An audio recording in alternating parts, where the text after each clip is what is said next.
The next presentation is by Dr. Kristen Lanuza, and she's going to present her research titled Incidence of Invasive Bacterial Diseases Among Hospitalized Children with Sickle Cell Disease in Era of Pneumococcal Conjugate Vaccine.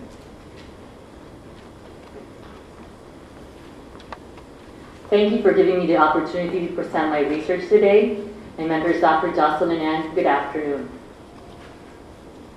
Streptococcus pneumoniae is the most common organism causing bacteremia, pneumonia, and meningitis in children.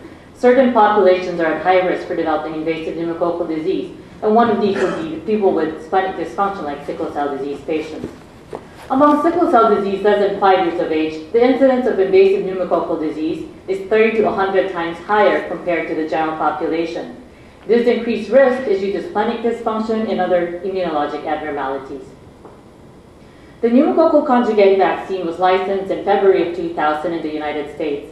It has 7 serotypes, and these are the most prevalent serotypes in causing invasive pneumococcal disease during the pre-vaccination era. It is recommended for children less than 2 years old and for children 2 to 4 years old with high-risk conditions like sickle cell disease. There has been numerous studies done on the surveillance studies of invasive pneumococcal disease post-PCV licensure in the general population, and this showed a declining incidence from 62% up to 94% in children less than 5 years of age when comparing pre-vaccination period to that of the post-vaccination period. The largest reduction was seen in children less than 2 years of age. It is also seen in children 5 to 18 years of age. However, this reduction was not statistically significant. To date, there has been only 2 studies done among sickle cell disease patients regarding the incidence of invasive pneumococcal disease post-PCV licensure.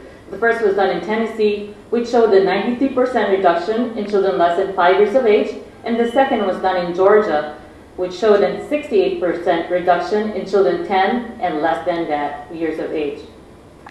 However, no studies have been done evaluating the incidence of invasive bacterial diseases, which are diseases that are caused by bacteria which may or may not be due to Streptococcus pneumoniae among sickle cell disease patients post-PCV licensure.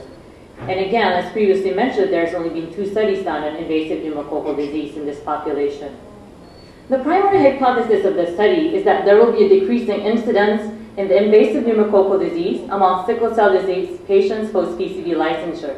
And since Streptococcus pneumoniae account for the majority of invasive bacterial diseases among sickle cell disease patients, we hypothesize that there will be a decreased incidence of invasive bacterial diseases among sickle cell disease patients post-PCV licensure.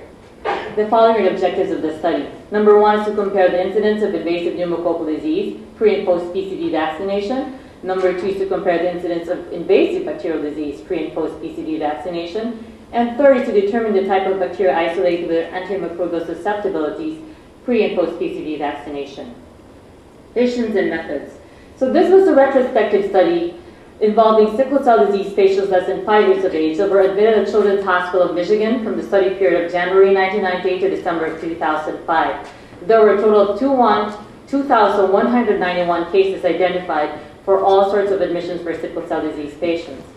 Now, for sickle cell disease patients admitted for fever, rule-out sepsis, which would include bacteremia, sepsis, pneumonia, meningitis, and osteomyelitis, we had a total of 865 cases that were identified. In order to achieve a power of 80 with a 90% hypothesized reduction in invasive pneumococcal disease, we had to review 292 cases. So thus, randomization was done by getting every 3rd patient on the list of 865, coming up with 302. The years 1998 to 2000 were designated as pre-vaccination years. There were 135 out of 302. The years 2001 to 2005 were designated as post-vaccination years, which were 167 out of 302. The following data were collected: demographics, the diagnosis, bacteria isolated with their susceptibility to antimicrobials, chest X-ray findings, the number of hospital days, the clinical outcome, the penicillin prophylaxis, and the immunization status. Data was analyzed using SPSS version 13 and the Fisher-Zixak test. Results. Let me first present to you what kind of population I had. Those in red would be the total number of sickle cell disease patients less than 5 years of age that were admitted for all sorts of reasons. Those in green will be the number of sickle cell disease patients that were admitted for fever, rule-out sepsis, bacteremia, pneumonia, meningitis, and osteomyelitis. And those in blue were the cases that were actually reviewed. In the pre-vaccination era of 1998 to 2000, we can see an increase in the total number of admissions and also with admissions for fever rule-out sepsis. But from 2001 and onwards, there's a slight decrease in the number of total of admissions, but there's a marked reduction in the number of admissions for fever rule-out sepsis.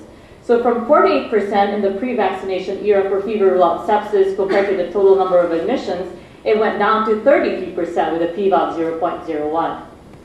This is the demographics of the data. In the pre-vaccination era, we had more children that were 1 year of age, and in the post-vaccination, there were more children that were 2 years of age. In gender, there was slight male predominance in both pre and post-vaccination period, which were not statistically significant between the two time periods.